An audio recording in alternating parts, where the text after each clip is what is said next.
We are the ones who don't know what we're fighting for. Give us a gun and send us all off to war. We are the ones who grow up in violent homes.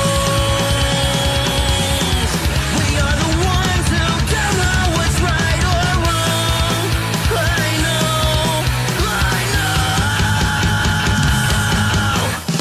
We are the ones. We are the ones. We are the ones who were born into war. We are the ones. We are the ones. We are the ones who just don't give a fuck no more. No more. We are the ones who don't know why we're losing score. Give them a badge so they could send us to the morgue. We are the ones who are scared to walk out the door. We are the ones who don't know what we're dying for. I know. We are the ones. We are the ones. We are the ones who were born into war. We are the ones. We are the ones. We are the ones who just don't give a fuck now. We are the ones.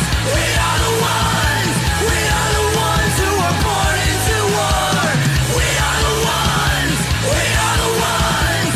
We are the ones who just don't give a fuck no more. No more.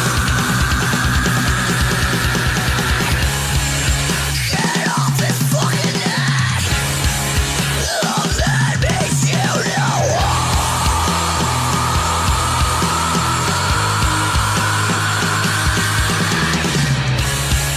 he can't fucking breathe. So that makes you know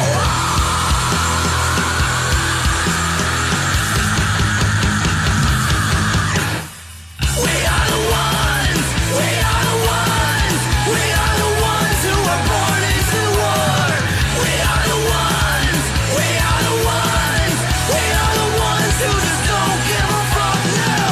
We are the ones. We are the ones. We are the ones who were born into war.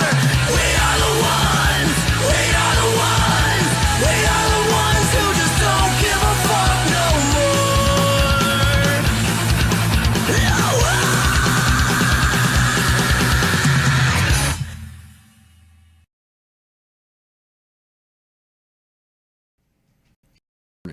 This podcast features adult subject matter, adult language, and things not meant for children to hear. Viewer discretion is advised. You've been warned. If it's Thursday, I'm just kidding. It's just really fucking cold. If it's Thursday, you're tuned in to the I'm No Joe podcast, the show where every armchair quarterback can feel like Eddie Bravo. Today, as like most days, I have got a glorious panel here with me to break down all the shit talking and shenanigans, the fight announcement and fuckery that has all trickled out the MMA pipeline since we saw you wonderful folks last. Before we get into all of it, though, first off, how you doing over there, gentlemen? We're here one day closer to Friday, so that's a plus. This is true. Got to take the small wins where you can get them. Absolutely. I feel the same. I'm glad we're almost to that fucking weekend. Needed this shit to warm up, man. This cold's been rough. Absolutely. Yeah. I was just telling somebody earlier, it's -3 here right now, wind chill -18, and it's only supposed to keep dropping throughout the course of the night. So I'm absolutely ready for the cold to fucking move on through. Oh, that being said, first and foremost, we're going to kick things off around here the way we like to do with a little bit of news and recent events.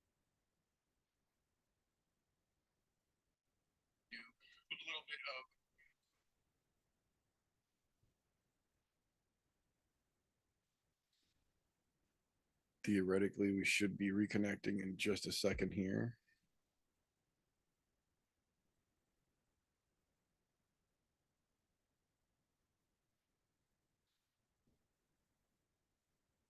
I've got movement on the phone again. I've got movement through OBS. I think we might actually be back. Try and reconfirm the TV real quick. We're back. I can see it. Okay. I thought so, but god damn it. Okay, so for those of you who might have missed it, it's like -5 degrees here and nothing is happy. So we will try and soldier on as best we can here. There we go. We are. It should be. OBS says it's connected again. YouTube is still doing the flickery thing on my side. Oh, we're back. I see us. We're moving. All right. YouTube does seem to be actually acknowledging it is receiving the signal. Yeah, now I can see it. All right. Fucking A. So winter, when it gets too cold, sucks. Period. Fuck. So that being said, let me see. This shit's still broken. There we go. Okay. So news and recent events. We're gonna try and run this down as quick as we fucking can here because I'm trying not to fight the power again. God damn it. Everything starts with this weekend. First and foremost, Gene Matsumoto got pulled off of 313. He is now fighting against Rob Font this weekend with Dominic Cruz out so they could keep him on the Seattle card. Good deal. For some fucking reason, the UFC seemed to have bumped his head and signed all sorts of crazy fucking people this week. The first of which was Austin Vanderfort, better known as Mr. Page Van Zant. He will be making his debut against another equally as unmemorable fighter at Seattle this weekend. Couple weeks from now, 313, March 8th from Vegas. Jalen Turner coming back against Ignacio Bahamondes. Spectacular fucking fight. Bruno Silva is officially out of his match with Joshua Van. Stepping in to replace him is undefeated prospect Ray Saruya, taking on Josh Van at 313, March 8th.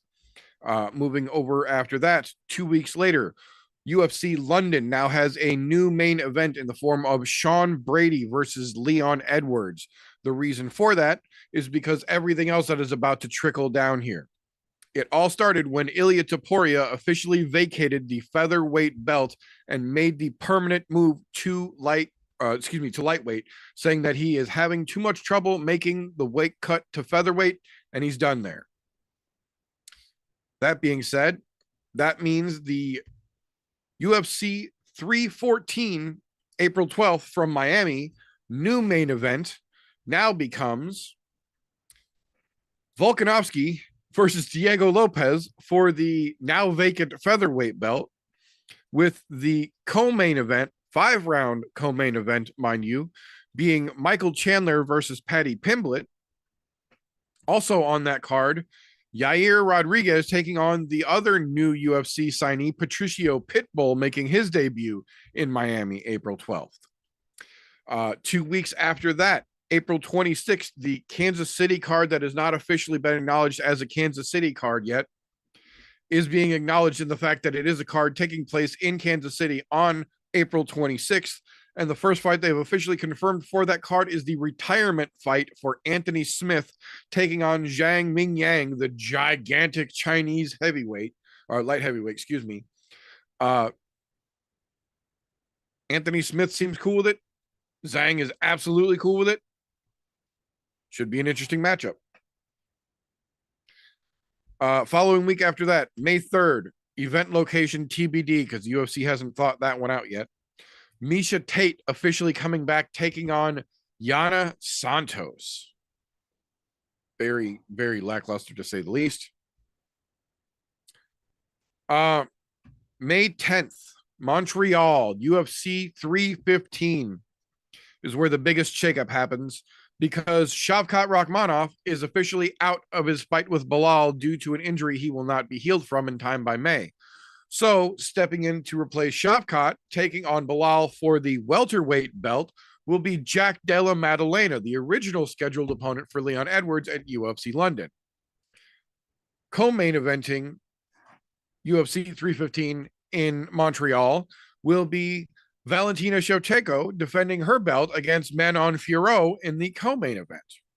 Also on that card as well, Alexa Grasso taking on Natalia Silva. So it seems like even though they're not officially appointing backup fighters anymore, they're at least now starting to arrange matchups with the contenders for said belt on the same card the belt is being defended in case something happens, which it conveniently keeps fucking happening. There is that.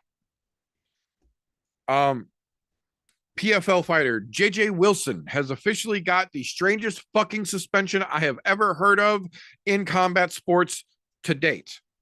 He was given a 3-month suspension after testing positive for steroids that were then later confirmed by the WADA lab to have been given to him via transmission of sharing a vape pen with a teammate who is not under the USADA testing regimen, and confirmed that he had in fact used steroids and then shared his vape with JJ Wilson, all of which were tested subsequently by the WADA lab and confirmed to be positive. This man literally got steroids by sharing a vape with a dude who just took oral steroids, hit a vape, and then handed it to him. WADA lab confirmed. This isn't just some USADA bullshit. WADA, World Anti-Doping, confirmed. That's a fucking fucking crazy one to have happen. I had to check the story on 3 different fucking sites to make sure it wasn't just satire like Onion style news that I was misinterpreting. It's legitimate. They had the fucking World Anti-Doping Agency lab confirm all the results independently. It's exactly how it went down. 2025, boys and girls. But in the speaking of in the PFL side of things, Aaron Pico has officially come out and said that now that his free agency period is open, he is not going to fight for the PFL. He did not agree to fight for the PFL. The PFL has not offered him fights. So now if they try to, he's not going to fight for them. He has 1 year left on his contract. If they don't want to release him and look like the douchebags that they do right now, he will happily sit on the sideline and wait out the 1 year timeline, get released from his contract via expiration date, and then go to the UFC anyway. So at this point, Don Davis is just shooting himself in the goddamn foot. And Aaron Pico, ironically, is one of the only people that Dana White has said specifically they are interested in picking up from the PFL once his free agency comes over. In the meanwhile, they just picked up 3 other fucking ex-PFL fighters. It's not like Dana's afraid to open the fucking wallet in the least bit. So Don Davis better watch his ass. They're about to get strike forced here. Not necessarily good or bad, just a thing that happened. 10-year UFC roster vet Warley Alves has officially been released from the UFC, leaving his decade-long tenure with an 8-8 record. He had some interesting fights. They weren't all great. They weren't all terrible. But the UFC has decided that they are going to no longer employ Mr. Alves. That being said, kind of a haha, then another sad one here, but we got to wrap them up. First and foremost, I don't agree with it being an infraction, but if you compete in a sport where cannabis violates your terms of agreement, I don't care what you do in your free time, but when you are competing in said sport, you are not allowed to have cannabis in your system.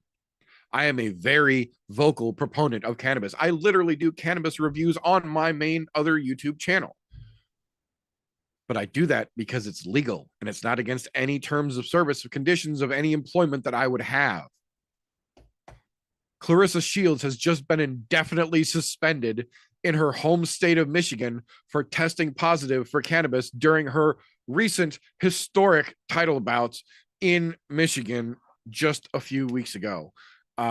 She's trying to say that it's not a real thing, but the commission has confirmed it with a secondary lab. Her sample given from her most recent outing that competed in Flint, Michigan, has come back positive for cannabis, confirmed by 2 different labs now. Kind of strangely, though, in the middle of all this being announced, Andy Foster of the California State Athletic Commission decided to chime in and tell Clarissa Shields that she is still welcome to come box in California because they don't have cannabis on their regiment. But that's neither here nor there. This is her home state. She knew the rules. I don't think it was the same, but it was very similar when Sha'Carri Richardson got her Olympic kick out over the same fucking thing not that long ago, because where she lived, cannabis was legal, but where she was competing and in the sport in which she was competing, it was not legal. So when she tested positive for it, she suffered the fucking consequences. And while I am a very vocal proponent of cannabis being legalized recreationally, medically, however you want to do it, globally, if it's still against the rules where you work, you can't do it while you're at work. Period. Clarissa Shields fucked around. Now she's finding out. I don't feel bad for her. That being said, last one I've got here, like I said, a little bit sad. After 11 years as a professional fighter, several of those with the UFC, Joe Selecki has decided that he is going to officially retire from the sport of MMA. Like several other fighters before him, he is going to dedicate his time now to coaching and try and help the next generation come up. He said in a statement, "I've spent the last 10 years of my life chasing the dream that every kid who grows up fighting wants to chase. I made it to the UFC. I competed at the top level, and I have no shame or no regrets from anything in my journey this far. I just know that at this point, I can't make it further, and my efforts are better served helping the next generation get here." You never like to see a guy or a gal hang it up when there's definitely still some potential there. But I say it every fucking time, and I will continue to say it every time. I would much rather see someone hang it up when they are able to sign their own name legibly and tie their own shoes than the alternative. Joe Selecki, thank you for your time, sir. Hopefully your future is very prosperous. But that is what I have got for news. Either one of you gentlemen have anything I might have missed over there? Nope, been too wild of a week again for me to be even paying attention to the fucking news. Glad somebody has. Good shit. All right. So that being said, that'll bring us to the portion here. If you've been watching combat sports as long as some of us have been watching combat sports, you start to figure out what you like to watch, where it comes on, when it comes on, how to watch it, and you inevitably will develop a set of blinders and lose the forest for the trees here. Luckily, here on the show, we've got ourselves a bona fide young person out there diligently fingering the pulse of the MMA world to help keep us abreast of all the names that are going to be names before they get to be names in a segment that we call Slows, Cans, and Contenders. Appreciate you, brother. So, definitely have a few contenders I'm looking forward to this weekend. Start with taking out the trash real quick. Fairly easy ones throw in the trash this weekend. Fucking Iwan Kutalaba. Dude has had fun moments, but he's just not the greatest of fighters. Like he's gonna go out there and fight, and that's the best. He'll go out on his shield. You give him the respect where it's due. There, dude's got some power. He's got some finishing ability. He's had himself some good wins, but the level at which he can get to is not very high from what we've seen. So I'm gonna throw him in the trash. Say the same thing about Andre Fili. The dude who's been back and forth his whole career, every chance he's had to get a little bit of a step up in a fight, he's shat the bed. Just like last year, they threw him another bone, gave him Dan Ige, and got his ass whooped. That was a funny one. You got Adam Fuggett. I love calling him Adam Fuggett. They pronounce it Fugit, right? But it's fun to say Fuggett. The dude's had some okay moments. I don't think he's the greatest fighter. I'd throw him in the can. But you give him the respect that his only losses in the UFC are to Mike Malott, Michael Morales. You know, those are two fucking pretty good kids. So maybe he could bounce it back, but I don't see it. I'm gonna throw him in the trash. I got Minifield. That dude, 37 years old, has been more of a decision machine at fucking light heavyweight than anything, especially in his last few fights. Really has not looked great. They got Eric McConaughey, this kid coming in to make his debut. 34 years. I call him kid when he's 34 years old. That's never a good thing. Like, dude making his debut in the mid 30s. Coming off of like LFA and shit, he's fought on decent promotions, won 5 in a row. I don't think this guy is gonna. It's same with Nick Klein. These two dudes just feel like they're getting brought in for the slaughter. There's a few of those. That Austin Vanderfort fuck as well. He just getting brought in for the slaughter. I'm not really sure what the hell the UFC thought with that one.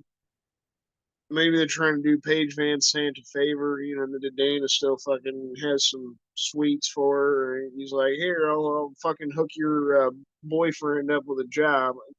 Don't know what's going on with that. Last one, I fucking throw Cejudo in the trash.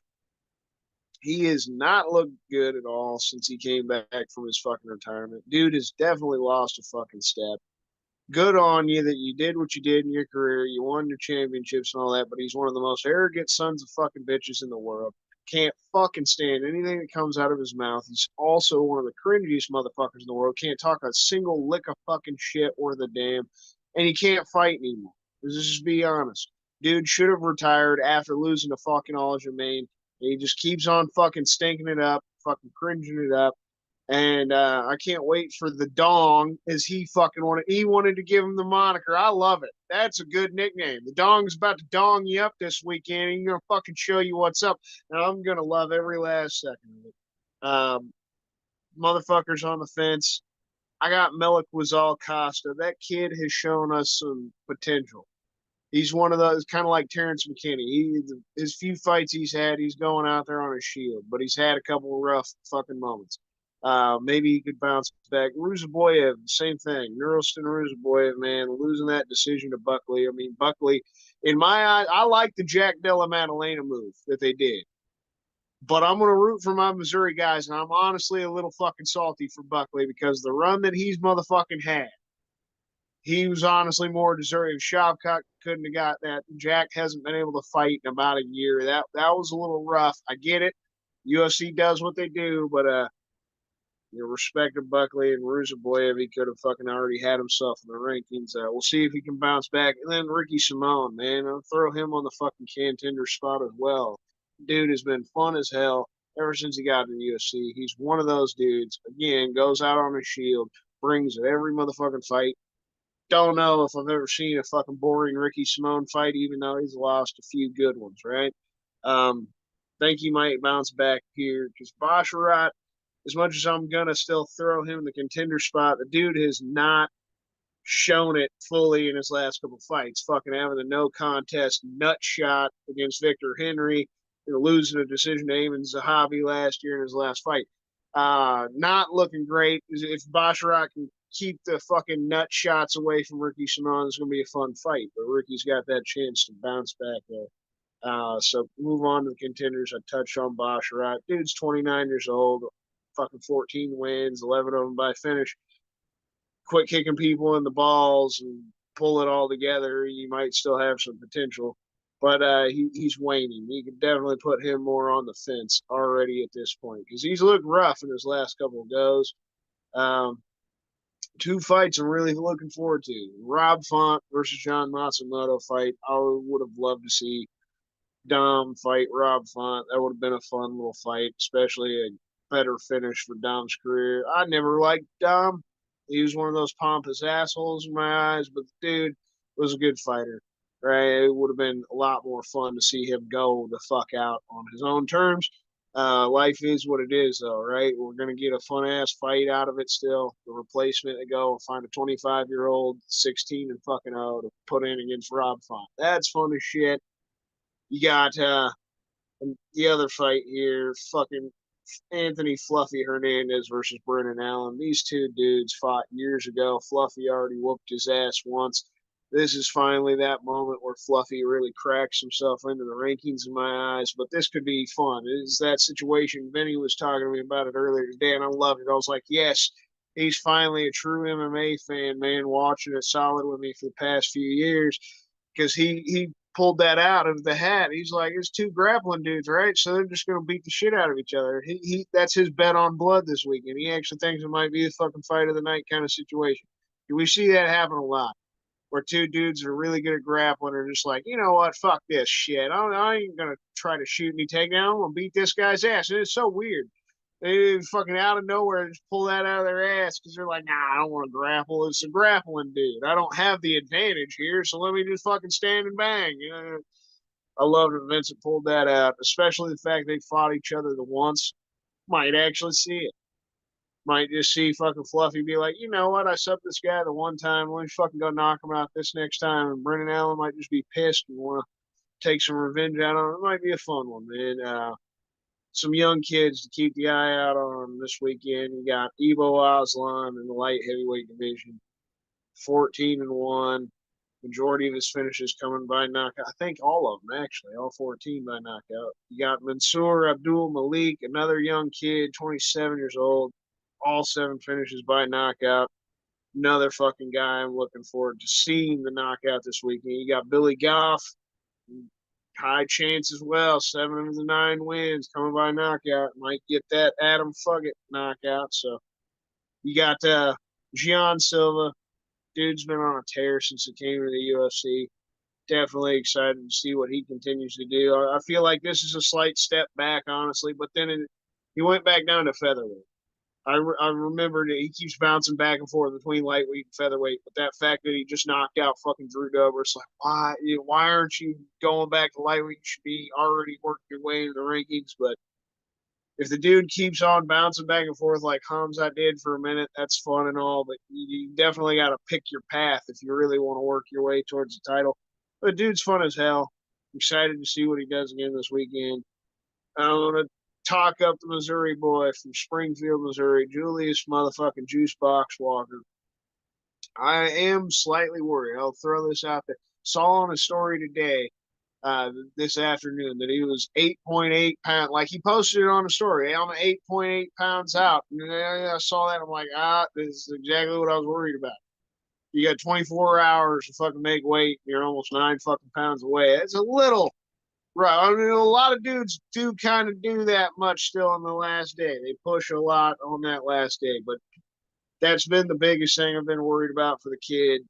Is he really going to be in the right kind of shape to take on a dude that is just going to try to fucking lay on him for 15 minutes? Because we know that's what Minifield's going to do. He's going to try to put him up against the fucking cage or take him down and lay on him. And if Julius can't weather that little bit of a storm in the beginning of the fight and have a decent gas tank, I think he's fucked. Even if he's got the talent, he's going to have to get the early knockout, or he's going to have to be in shape to get this fucking win. But I think the kid's really talented. 25 fucking years old, undefeated, finished all 6 fucking wins. So I'm going to ride for the Missouri kid. This is the only thing. Got to make the weight and hope he's in good shape after the fact. And finish it off with the dong, man.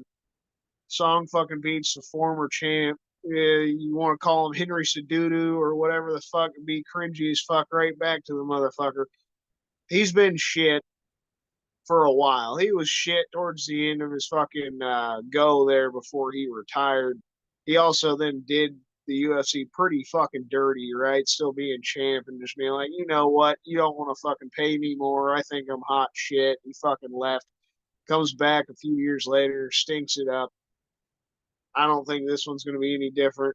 Song Yadong, he is pretty fucking good. The kids continue to get better over the years, more well-rounded. If Cejudo can't take him down, he's getting his ass beat. Plain and simple. That's the only fucking hope that kid's got, is taking Song down and holding him to the ground, just like I was mentioning with Minifield. I think Song wins this fight, maybe one more away from a fucking title shot. Kid is absolutely a contender. 20 fucking 7 years old, all the potential in the world at this point. So love to hear what you boys got for the contenders. And of course, you got some shit you're throwing in the trash. Card as a whole, it's a big disappointment compared to what it was, but still gonna try to shine on those few up and coming kids. There's a few. but there is a whole lot of shit on here.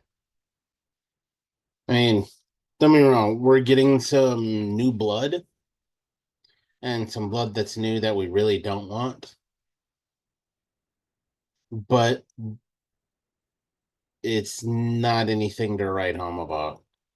I'm gonna start with my absolute fucking can of all cans on here. To me, Andre Feely. I fucking think he's the absolute largest can on the entire fucking card. He at one point when he first came into the UFC looked like he could be something, and then immediately disproved fucking everyone. Just immediately. Like, how is he still on the UFC roster? I don't fucking know. He's not a draw. He's not gonna fucking ever win a title. You're Go ahead. extremely right with all this. Somebody needs to check and see if he was at those Diddy parties too. Fucking nickname, man. Touchy feely. Is it Something that's always true? rubbed me wrong about that guy. Well, you wouldn't have noticed if they were using the amount of fucking baby oil they were talking about using. So I'm just saying, you're a little too slippery to feel that touch. Shit. No, but he's one of those guys that every time I see him on a card, I fucking cringe. Worse than Henry Cejudo, which that's saying something. Uh, add to the fuckery here, Nikolay Verenikov or whatever the fuck he is, and fucking Austin Vanderford trash that whole fucking fight. Doesn't need to be here. It's an absolute waste of space. It's fucking catch weight, so it's not even in a weight class where it's gonna help either of them if either one of them end up staying in the UFC. And I get it, last minute replacements, things like that, but still, don't do fucking catch weight. Either they make the weight or they don't. Fuck them if they can't. They don't belong to be here. Period. I mean, you got guys that are getting fucking massages 5 hours before fight and still take the fight, make weight, and get medically cleared. And you mean tell me you can't get a fucking catch weight with at least a week's notice? Get the fuck out. You can pick a weight class and go. I'm just saying. Opening fight on the card. Modestas Bukauskas and fucking Rafael Sacadia. That fight as a whole, trash. Can it all. Bukauskas has been nothing but fucking hot garbage, in my opinion, since he got into the UFC. And you got a relative unknown, Rafael Sacadia, who's, well, unknown for a fucking reason. Don't get me wrong. We need something to go on in the light heavyweight division, but these two are not it. I am excited to see Mansour Abdul Malik. That young man has shown some great potential. Unfortunately, you got a poor guy in Nick Klein who I feel is just getting fed to the fucking wolves there. But don't get me wrong, he could pull some shit out of his ass and make something crazy. I will say, what I'm going to call my contender fight: Javid Basrat and Ricky Simon.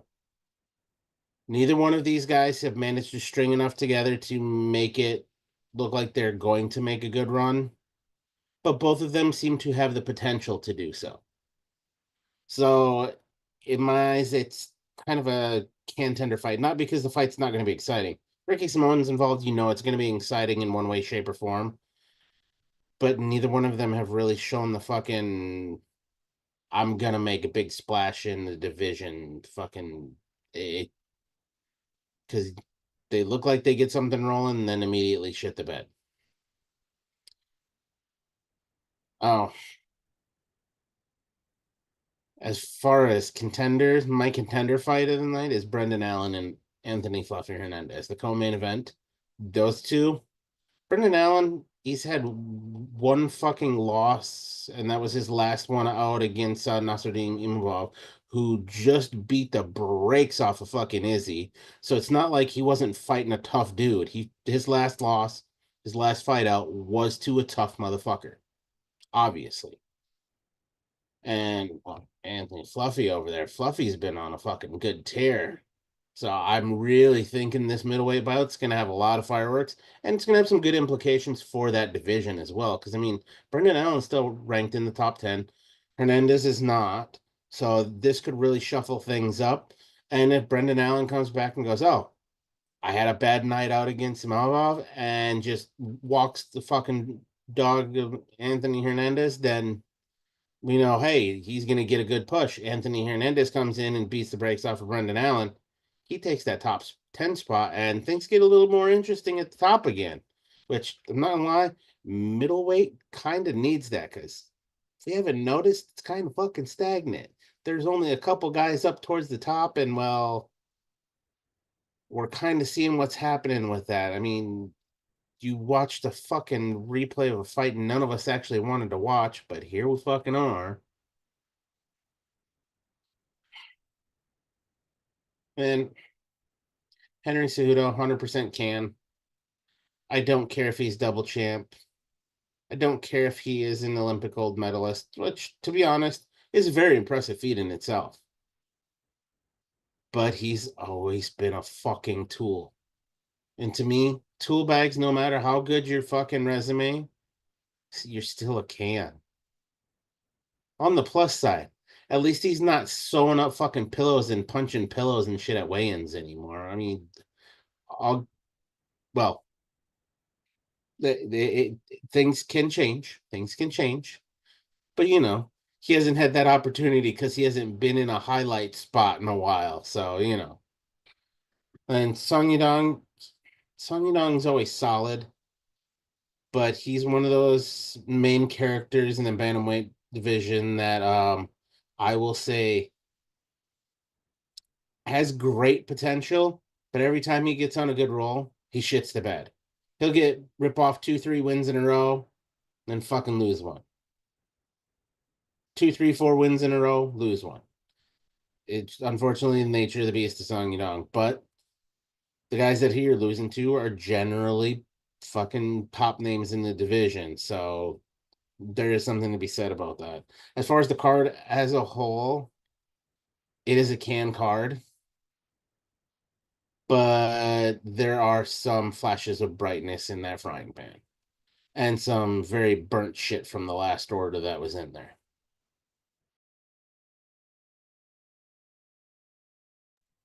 Yeah, I absolutely agree. This is essentially it's a mid hangover, pre hangover card because the last card was a hangover card and the next card's a hangover card, and this is definitely some shit hanging dangling in the middle. This is the dingleberry card, if you will, of two hangover cards. But there are absolutely some good things on this, potentially good things on this card. I can't fucking help but pile on to that fucking Ricky Simone versus Howard Basharat. I have no love for Basharat whatsoever, but if Ricky Simone is involved, the fight's going to be fun, whether he wins or loses. He is absolutely the definition of with your shielder on it. Like that motherfucker goes or gets got. And Basharat, as long as he can keep himself in check, could make it interesting. I don't think he will, but it could be interesting because of it. I am absolutely fucking stoked to see a fucking local boy coming out of fucking Synergy FC getting his shot, taking on last minute fucking debut against Alonzo Menafield. Walker is a fucking monster. He is a fucking badass. He's susceptible to the takedown though, and that's the only thing that really gives me any fucking concern because like Chris said, that's what Menafield is probably going to try and do. He's either going to try and mash against the cage or try and hold you and wet blanket you to the fucking canvas so he doesn't have to really do a whole lot. If Julius is smart and he can use his range, he can make himself a hell of a fucking highlight at his debut, and I'm fucking here for it. I'll be screaming during the fight one way or another. Excuse me. The one that I am very curious about, I guess you could call the whole fight my Schrodinger's contender for the evening. John Silva versus Melsik Bagdasaryan.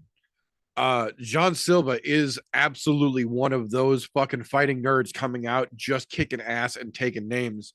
And Melsik Bagdasaryan is just one of those dudes that we just haven't seen. He's only fought, I believe, twice in the last 3 years. He had injuries keeping him out for a little while, and then he just had, I believe he changed camps in the middle of the other off period there. The kid is young. He's got a whole lot of fucking potential, but we know what Silva's going to come in bringing that fucking fighting nerd pressure. So I'm very curious to see how this one plays out. We know the fighting nerds are trying to just steamroll it, but this one could be a little bit more interesting than most of the other opponents the fighting nerds have gone up against, in my opinion. Not to mention the fact that Silva's going back down to fucking featherweight, like Chris mentioned. I agree 100% after he put Dober on his ass. He should have stayed at 55. He might have got himself right into the fucking numbers with that one, but he wants to be the smaller version of fucking Khamzat Chimaev and bounce back and forth between divisions. This will be a good test to see if he really should be going back, because we saw how great he looked at 55 not that fucking long ago. He's not a small dude at 55. So that cut has got to be hard getting down to 45. And Bagdasarian's got a gas tank. So if he fucks around, he will find out here. I'm curious. I'm curious to see how that whole fight plays out. We say it all the time. Both sides have to take a short notice fight. Props to John Matsumoto. He was already in camp. He was going to be fighting in 2 weeks on 313 anyway. When the unfortunate news about Dominic Cruz came out, he ended up subsequently retiring. They basically shuffled this whole fucking card top to bottom. Props to John Matsumoto, for stepping in and keeping Rob Font on this fucking card, because Rob Font has definitely put in the work to be here. He was ready to take on Dom. I think that would have been a great fucking fight, but given the way that everything has worked out, props to both gentlemen. I'm not quite as curious how that fight is going to play out. I think Rob is going to have a hell of a time keeping Matsumoto still, but I think veteran IQ will help him out there in that match. The co-main, though, is where I veer off the beaten path, if you will. I am willing to acknowledge that Fluffy Hernandez has been on a pretty decent little run when we have seen him. But like TJ mentioned, the only guy that has been able to do anything to Brandon Allen in the last how fucking many times we've seen this kid all over the globe has been the guy who is probably the next guy at 185. And that man is actively showing it. He went through Allen, then he went through fucking Izzy just as easily. That dude is making a fucking splash at 185. There's no shame in getting caught by that motherfucker right now on his rocketous fucking rise. That being said, how many times have we seen fighters who were doing good and then catch that speed bump and it lights that extra fire under their ass? Now they're coming off a loss. They've got to get that W. Add to that fuel, this is a rematch against a dude who already got him. There's extra fucking fuel on that fire. Brandon Allen's not a world breaker, but he's also not a fucking pushover. And you've given this kid all the reason in the world to come out swinging for fucking broke, essentially. Fluffy is decent, but Fluffy can also be very hittable, and he doesn't have the greatest chin in the fucking world. Allen might not be a world breaker, but that motherfucker has got a long hook. And when it connects and connects clean, it can change momentum real fast. That's how I think this is going to play out. I think Fluffy is going to underestimate Brandon Allen. He seems like this whole week he's just been kind of downplaying it, like this is just another run back for him. And I don't think it is. I think Brandon Allen is taking this as seriously as he should be. And I think that co-main event is going to be a lot more exciting than folks are giving it credit for. But I think it's going to be on the Allen side of the house here. Main event, fuck Henry Cejudo. I don't give a fuck how many gold Olympic medals he's got. I don't give a fuck how many belts he's ever touched. He's a douchebag, plain and simple. He's not a great fighter. He's not even a great entertainer. He's a douchebag. Dong's going to get him. I hope he gets donged real early and real hard. It's going to be fun, though.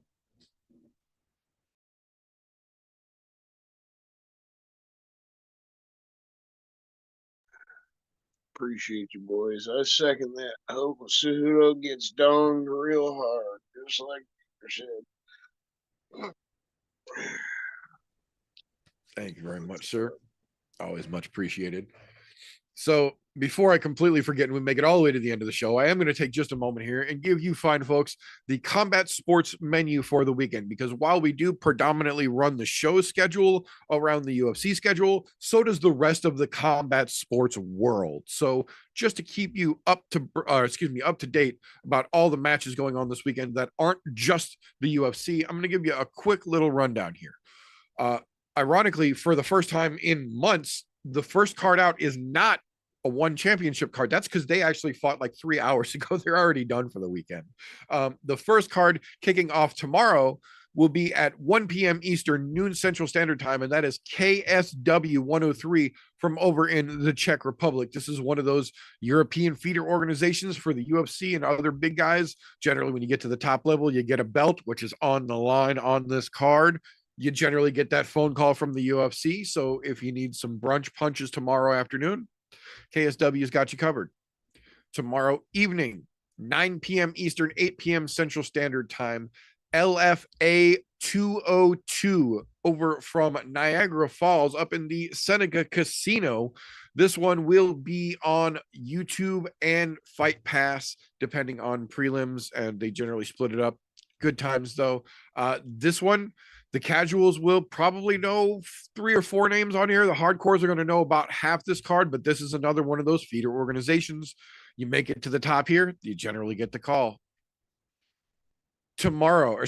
Saturday, day after tomorrow, kicking off bright and fucking early, another card that has gotten shaken the fuck up in the last couple days, kicking off at 11 a.m. Eastern, 10 a.m. Central Standard Time from Queensberry Promotions, Better Be versus Bivol 2 with Parker versus Bacoli now instead of Parker versus Dubois as the co-main event here. Dubois pulling out just this afternoon.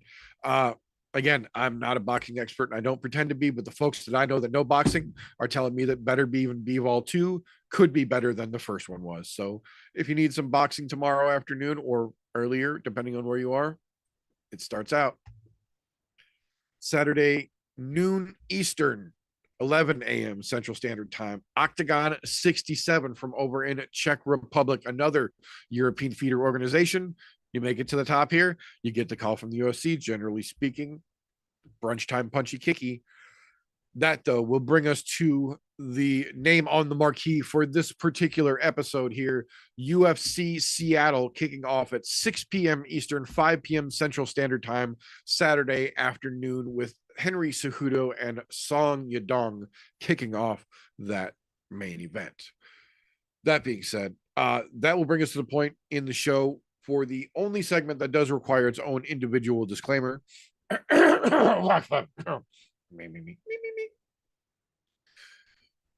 Tapology.com does not in any way, shape, or form support, sponsor, or endorse the I'm No Joe podcast. Yet.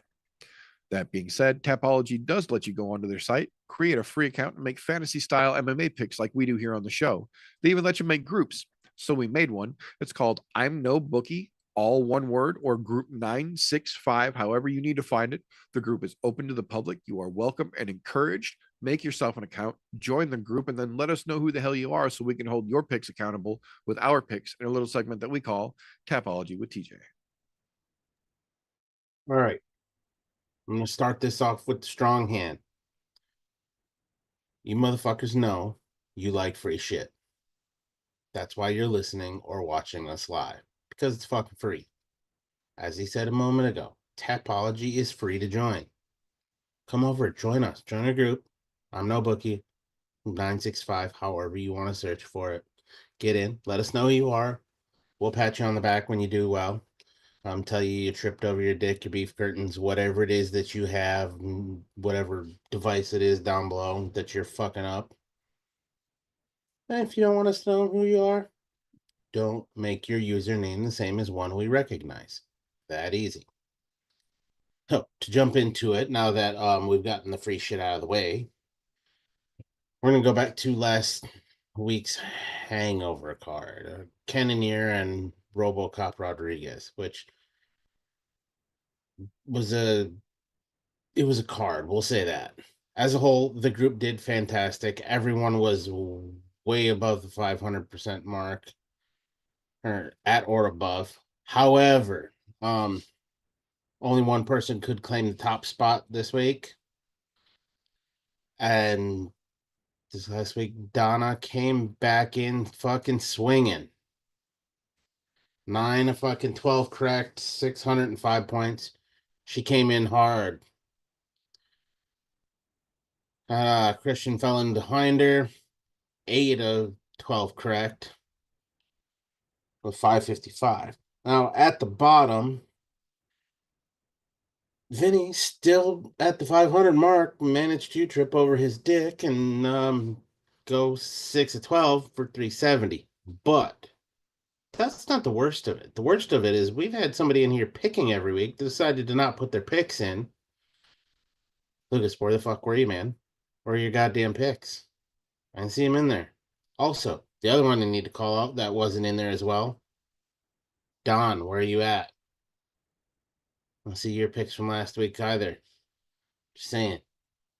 There's some fuckery afoot. You boys need to get your shit together. Get your picks in. Oh, with all that being said, I'm not going to talk a lot about last week because we don't have a Grand Prix. So we're going to move on and we'll talk next week about this before the pay-per-view lines up here in it was April 8th, I think. Or March 8th. Jesus, not April. Fuck me. Been a rough week. We'll just call it that. So we're going to hop over to talk about some odds here. We're going to keep this short, sweet, and to the point. For the most part, the lot of this card is pretty close to coin flips, so I'm only going to cover a couple of these, namely the widest odds on the card and a couple of ones that are fairly wide, and then of course the co-main and the main as per usual. First one we're going to talk about is going to go into one that's fairly wide, and I can't even say fairly wide, but it's better than our normal coin flips. Modestas Bukauskas and Rafael Sequeira being the opening fight on the fucking card. They've got Bukauskas coming in as a minus 280 favorite. I don't fucking know how. Or Rafael being a plus 230 underdog. But not to be outdone, Eric Makoniko and Nursultan Ruzbaev. They've got Ruzbaev coming in as a minus 275 favorite over a plus 225 in Eric Makoniko, which that is what it is. Fairly new guys to the UFC. Strange things happen. Oh, here's where we're going to start getting into some of those wider odds on the card. Jean Silva and Bagdasarian. We've got Bagdasarian coming in as a plus 400 underdog. John Silva coming in as a minus 550 favorite. Oh, I forgot to let you guys know. BetMGM does not have their shit together lately, so I'm using Caesars this week. Just as an FYI. The next one on here is the widest odds on all the card, and that's Mansour Abdul Malik and Nick Klein. Nick Klein coming in as a plus 750 underdog. Abdul Malik, a minus 1,200 favorite. Widest odds on the entirety of the fucking card. That's some pretty crazy fucking odds there. So take that with a grain of salt, because if that doesn't tell you that Nick Klein is a sacrificial fucking lamb this weekend, even Vegas is calling it out. Yeah, and considering both of them are very wet behind the ears as far as the UFC is concerned, that's telling you something. Oh, with that being said, though, only other two that we're going to cover here is the co-main and the main. Co-main and Anthony Fluffy Hernandez and Brendan Allen. They've got Brendan Allen coming in as the fucking underdog at a plus 250. They got Anthony Hernandez coming in as a minus 320.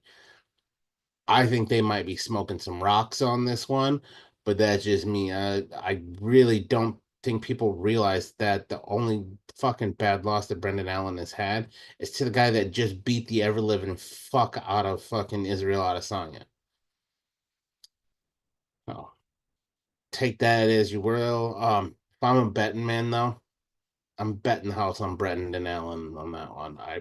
I truly believe he gets it done, and it's a good way to make some fucking money there. Co-main event, or that was the co, and now on the main. Triple Gay and fucking Song Yadong. They've got Song coming as a minus 265 favorite, which I'm full agreement with here, over Triple Gay being a plus 215 underdog. If you can't tell, not a fan of Henry Cejudo. I do applaud what he's done in the sport, but I'm just not a fan. But those are your odds this week. Again, for all you sons of bitches that like free shit, come over and join us over on fucking Tapology. It's free. I know you like free stuff because you're listening to us for free. If not, your name would be scrolling at the end of this fucking podcast as one of our Patreon supporters. So, if you're going to do anything free to support us, how about come over and support us and play with us over on Tapology, Group 965 or ImNoBookie. Make an account and come play over there with us. You don't have to let us know who you are, but if you do, we'd appreciate it.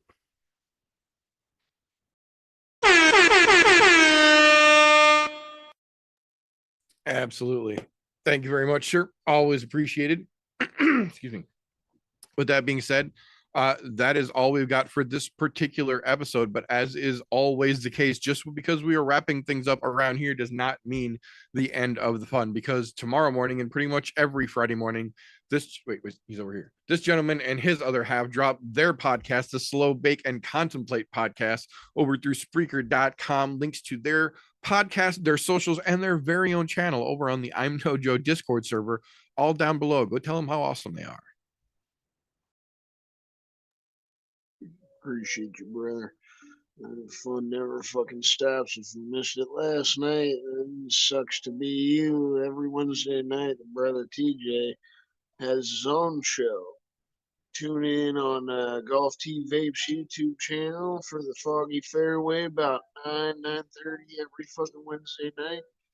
If you're into vapes, want to learn some fucking recipes, to just chill, have a good time, pop in, show the brother some love. All of his fucking shit should be down in the description below as well.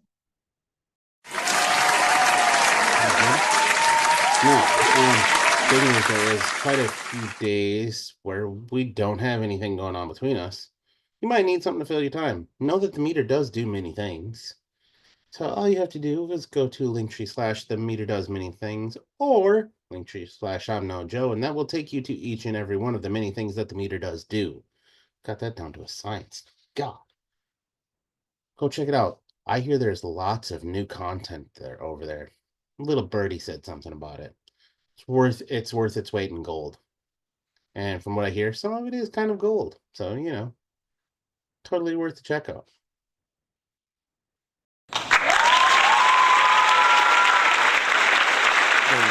Very much appreciated. So that is all we've got for this particular episode. If you enjoy what we get up to around here, first and foremost, thank you for tuning in. We appreciate you. Whether you are catching us here live every Thursday night over on youtube.com/@ImNoJoe, following the replay over there on YouTube, or catching us the week after in the all audio format, because we also own mirrors. Anchor.fm/ImNoJoe. You can pick the audio version up through Apple, Google, Spotify, you name it, whatever platform choice you choose, it is there. Whatever you are using to consume this, we appreciate you. So please make sure you give us that thumbs up if you appreciate us. Make sure you're subscribed and your notifications are turned on, whatever platform you're using, so you don't miss an episode. On the opposite side of that coin, though, if you don't like what we get up to around here, first and foremost, what the fuck are you still doing this deep into a podcast you don't enjoy? Give it a thumbs down and then go fuck yourself. We won't even dispute it. That being said, that is all we've got for this particular episode. So until next time, boys and girls, don't let ignorance stop you. You can root for anything.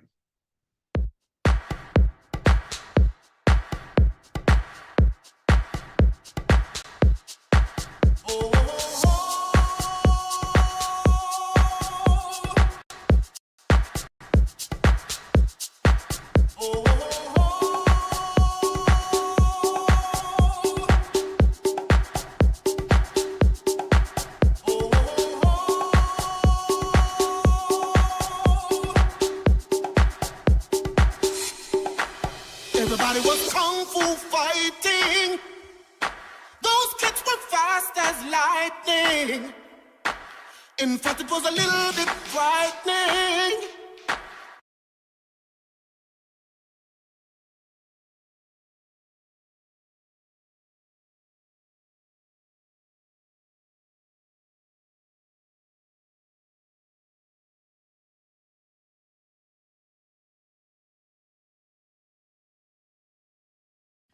How do I say goodbye to what we had? The good times.